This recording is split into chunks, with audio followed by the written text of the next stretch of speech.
Pandian store சீரியலில் today எபிசோடில் நம்ம செந்தில் இருந்துட்டு நேராக வீட்டுக்கு போகிறாங்க.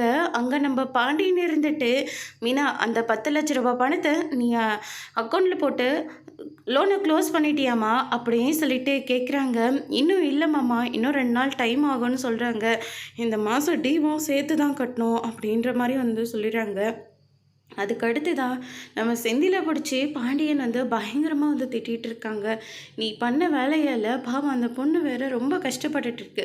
உன்னை நம்பி வந்தவங்கடா அவங்கள போய் இவ்வளோ தூரம் கஷ்டப்படுத்துறியே அப்படின்னு சொல்லிட்டு பயங்கரமாக திட்டிகிட்டு இருக்காங்க. போது நிறுத்துறீங்களா? நீங்கள் மட்டும் அன்னைக்கு பணம் கொடுத்துருந்தா எனக்கு ஏன் இந்த நிலைமை வரப்போகுது, மீனாவுக்கும் ஏன் அந்த நிலைமை வரப்போகுது அப்படின்ற மாதிரி சொல்கிறாங்க. அப்பான்ற ஒரு கடமையை நீங்கள் சரியாக செஞ்சுருந்தா எங்களுக்கு இந்த பிரச்சனையே வந்திருக்காதே அப்படின்ற மாதிரி சொல்கிறாங்க. அதுக்கு அடுத்ததா அதுதான் உனக்கு வயல் விற்று பணம் கொடுத்தாச்சு இல்லை அப்படின்ற மாதிரி சொன்ன உடனே, ஆமாம், எல்லா அவமானத்தையும் பட்டதுக்கு அப்புறமா தானே நீங்கள் தரீங்க அப்படின்னு சொல்லிட்டு நம்ம செந்தில் இருந்துட்டு பாண்டியனை மரியாதை இல்லாமல் பேசிகிட்டு இருக்காங்க. அதையவே நினச்சி பாண்டியனுக்கு திடீர்னு நெஞ்சு வலி வேறு வந்துடுது. உடனடியாக ஹாஸ்பிட்டலுக்கு தூக்கிட்டு போகிறாங்க.